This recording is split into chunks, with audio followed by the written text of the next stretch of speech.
Doll की शादी। रजनी अपने भोले मुखड़े को नन्हे नन्हे घुटनों पर रखे उदास बैठी थी। उसे अपनी डॉल मैरी की शादी करनी थी। सबकी डॉलों की शादी धूम धड़ाके से हो रही थी। वीना की डॉल रानी का भी कल ब्याह हो गया। मोहल्ले में बस रजनी की डॉल ही बिन ब्याही रह गई थी। पर वह क्या करे, गुड्डे वाली लड़कियां गुड्डों की शादी में 10 रुपए नकद और 2 पैकेट चॉकलेट, 2 डब्बे बिस्कुट और प्रति बाराती एक गुब्बारा लेने से कम में राजी न थी। बड़ी मुश्किल से एक गुड्डा मिला। 8 रुपए नकद पर आया है, परंतु अन्य मांगे वैसी ही हैं। खिड़की के पार उड़ती तितलियां, चिड़िया की चहचहाहट उसे आज अच्छी नहीं लग रही थी। कैसे भी हो, इसी हफ्ते मैरी का ब्याह करना ही था। तभी वीना आती दिखाई दी। वह हाथ में कुछ लिए हुए थी। रजनी को उदास देखकर वीना पूछने लगी, अरे रजनी, तुम उदास क्यों हो?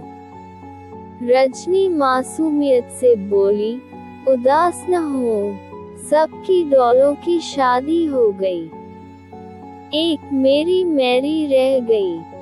वीना हंसी, अरे तो तुम भी उसकी शादी कर दो। कैसे कर? मेरे पास इतने पैसे नहीं है। तुम अपने पापा से कुछ पैसे मांग लो ना। क्या वह तुम्हारे लिए इतना भी नहीं करेंगे? नहीं, रजनी बोली, इतनी महंगाई में मैं पापा पर एक पैसे का भी बोझ नहीं डाल सकती। मैं अपनी डॉल को ऐसे गुड्डे से ही ब्याहूंगी जो एक पैसे भी दहेज न ले। रजनी ने किसी बुई अम्मा की तरह हाथ हिलाया। तब तो हो चुकी तुम्हारी मैरी की शादी, वीना ने कहा। अच्छा, अब मैं चलती हूँ। मुझे आज मम्मी पापा सर्कस दिखाने ले जा रहे हैं। स्कूल का काम जल्दी निपटाना है।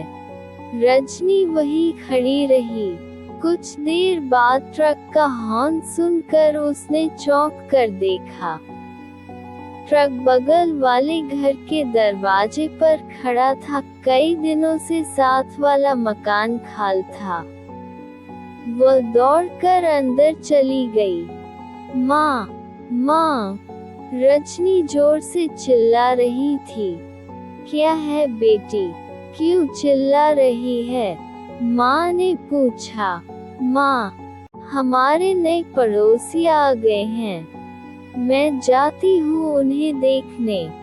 माँ भी खुश होकर बोली, अच्छा, उनके घर में कोई गड़बड़ न करना। रजनी बाहर आ गई। ट्रक में से सामान उतारा जा रहा था। पीछे एक टैक्सी भी खड़ी थी। 2 बच्चे, एक लड़की, एक लड़का नीचे खड़े थे।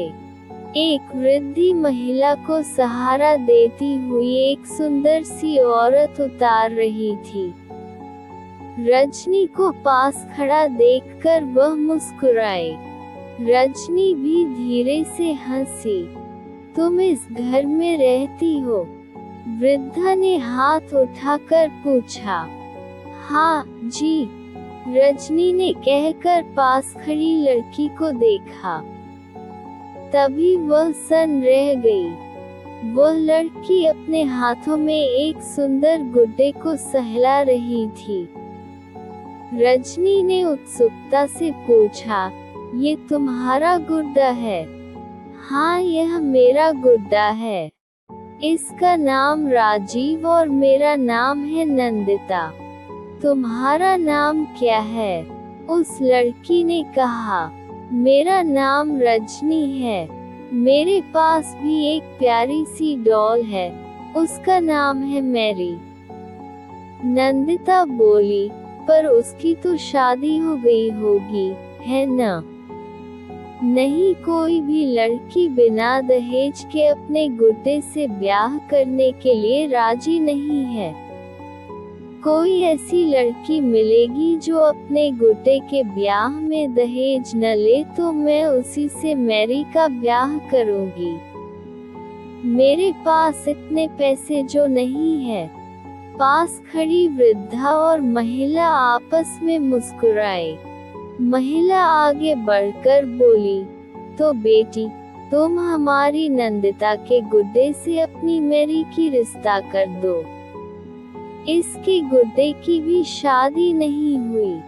नंदिता ने कहा, पर मम्मी बिना कुछ लिए दिए मेरी सहेलियां क्या कहेंगी? मम्मी बोली, तुम भी वही बात सोचोगी। मान लो तुम्हारी शादी में कोई हमसे 5 लाख रुपए दहेज मांगे और हम न दे सके तो तुम्हें कुंवारी रहना होगा। तब तुम्हें अच्छा लगेगा। नहीं मम्मी, नंदिता ने सिर झुका लिया। मम्मी, मैं मैरी से ही अपने राजीव की शादी करूंगी। सब लड़कियां अपने नए नए कपड़ों में सजकर शाम को रजनी के घर आई। तभी साथ वाले घर से जोर जोर से बाजे बजने की आवाज आई। नंदिता की सखियां फूलों की पालकी में गुड्डे को बैठाए बारात ला रही थी। रजनी बारात की अगवानी के लिए दौड़ी। खूब धूमधाम से मैरी और राजीव का ब्याह हुआ। सब लड़कियां चकित थी।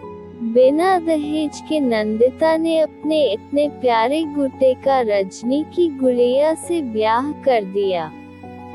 आज रजनी की गुड़िया चली गई थी, परंतु फिर भी वह खुश थी।